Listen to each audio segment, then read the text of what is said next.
What's going on, everybody? This is Shawn, your local dietitian out of Atlanta, Georgia, coming at you with another cooking video today.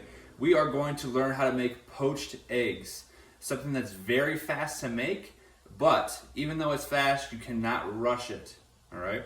So what ingredients are we going to need, or what utensils are we going to need? First and foremost, you need a stove. Second, you're going to need a pot or pan. I really prefer using these it's called jumbo cookers. You can pretty much cook anything in them, right? It's flat enough as kind of like a fry pan, but it's also thick enough to do things like boiling water or making other dishes where you need more space. So they're kind of like an all-purpose type of dish. Now, what I did is I have water in here right now. It is boiling. I have the heat kind of cranked all the way up. I'm going to turn that down in a second to about a medium-high heat. Because when you're making your eggs, you want to get it nice and hot first before you start sticking those in. Because again, they cook very fast. You don't want to stick them in cold water or less than medium heat. It's going to take longer for them to cook. So besides the water in the pan that I have, you're going to need a ladle. All right, so this is to scoop up and underneath of the poached eggs when they're done, and this gets all the excess water off of them. You're going to need paper towel, so that way it soaks up all the excess water. Right, I have my salt and pepper shakers, so we can season the eggs when they're done. And then you're gonna need a tablespoon as well. Now, the key thing here to help those eggs coagulate is having the vinegar. You need to stick vinegar inside the water to help with this process. So we're gonna stick 2 tablespoons of vinegar. Quick and easy there. All right. And then we're gonna do our eggs right after that. All right. So I'm gonna get you nice and close to the action here so you can see specifically what I'm doing. The other thing you're probably gonna need too, if you like to keep time in your head, if you like to keep time on a clock, whatever suits you is best, go ahead and do it. I personally like to do it on my oven so it's right in front of me. I just click my timer, and then when I put it on, I'm gonna stick it on for actually 2 to 3 minutes on each. 2 to 3 minutes. Typically, it takes about maybe 4 to 5 overall for a poached egg. But again, you don't want to pull it too soon. You don't want to pull it too late, because if you keep it in there like 6-7 minutes, it's gonna get hard. If you pull it in a minute or two, it's gonna probably really runny, or it's gonna possibly also stick to the pan, or you can't even scoop it out. So 4 minutes is kind of that perfect mark. So all I'm gonna do, water's boiling, I turn it down to that medium to medium high heat. My vinegar is in there. I'm just gonna crack my egg on the stove. I'm gonna open it up and just let it drop in. Right? I have 5 eggs left, so I'm gonna do 5 eggs in the pan. I probably wanna do much more than 4 or 5, just because the one big thing here is you do not wanna crowd your pan when you're making your poached eggs, right? So you can see I'm kind of doing them deliberately in a pattern. I have 1 here, here, here, and here. So there's 4 in the exterior. And then I have 1 that's gonna be directly in the middle. That way none of these are essentially touching. And then I'm gonna come over here, put on my timer, and do this for 4 minutes, right? So we're gonna let those bad boys cook. While we're doing that, just gonna give you some fast tips on what you could essentially do with a poached egg. So, since the poached eggs are so fast, a couple things you could do with them. One, if you watch one of our previous videos, we made guacamole. We did avocado toast. If you want to stick toast, or you can also typically do what's the most common with poached eggs is a English muffin. But if you did avocado toast, you could do toast, avocado. When I made our avocado toast last time, I did a slice of bacon. You can stick on some tomatoes on top. You can do some sauteed peppers.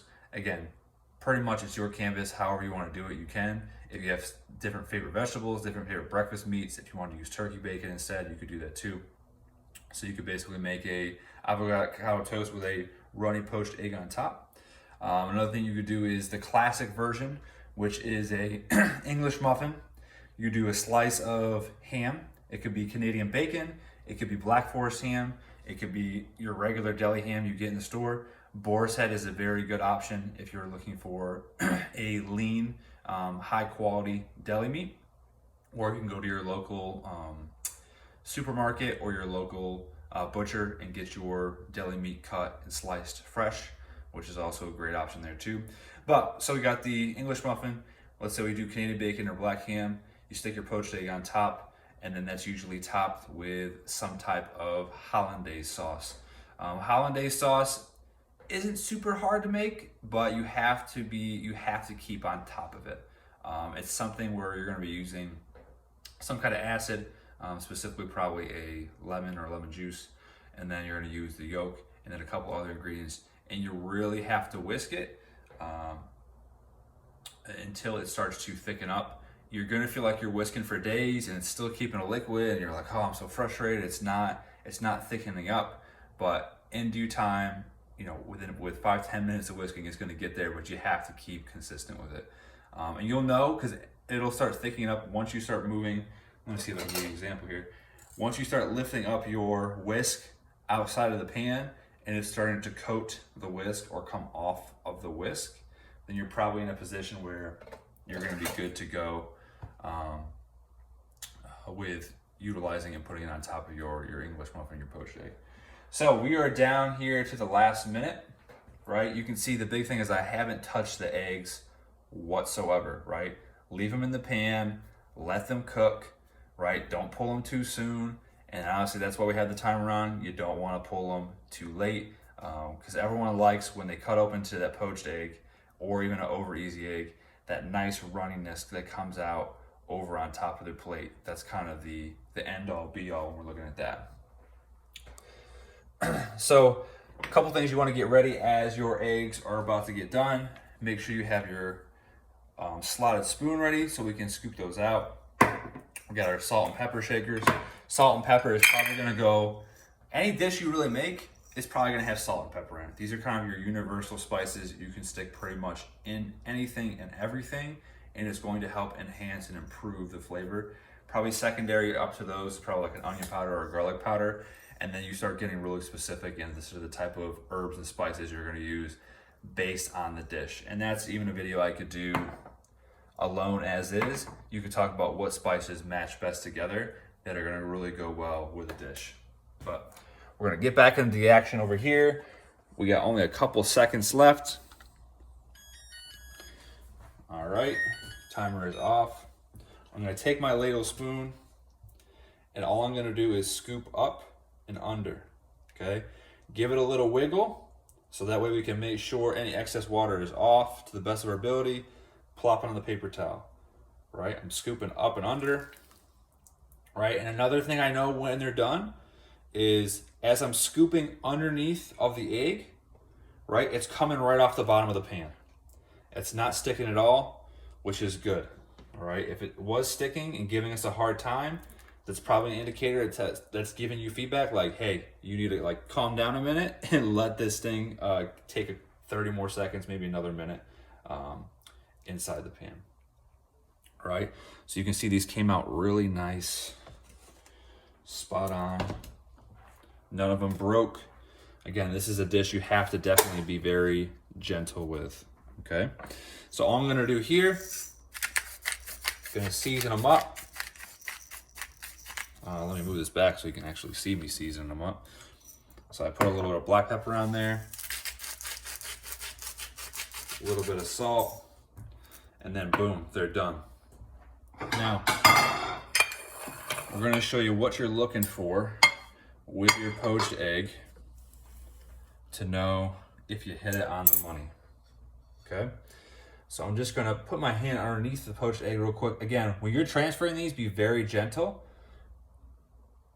Okay, I'm just putting in the middle plate. And if you wanted to do one of these as a test to know if like, all right, are they done? Are they good to go? You're just gonna cut into the middle. And then you can see, right? Spot on, we seasoned it right. It took us 4 minutes to make, and we have that nice gooey yolk that's gonna come out over the sides. Again, if you have a bagel, if you have toast, pancakes, you know, probably one of my favorite things when I was a child was My grandmother, every time I went to her house, no matter if I ate breakfast or not, my grandma would always ask me, do you want something to eat? And of course, you're not gonna say no to grandma because she's gonna make you something anyway, regardless if you say yes or no. So you just say, sure, grandma, go ahead and make me something. And she would make me 2 eggs and 2 pieces of toast every time that I went to her house. And one of the things I still really enjoy, one of the things I still remember from those memories was when she either made poached eggs or she made over easy eggs. Just the ability to crack open into them, she always made them spot on, and then just the yolk being able to run out, and then I could dip the toast or the bagel or whatever she had that day into it.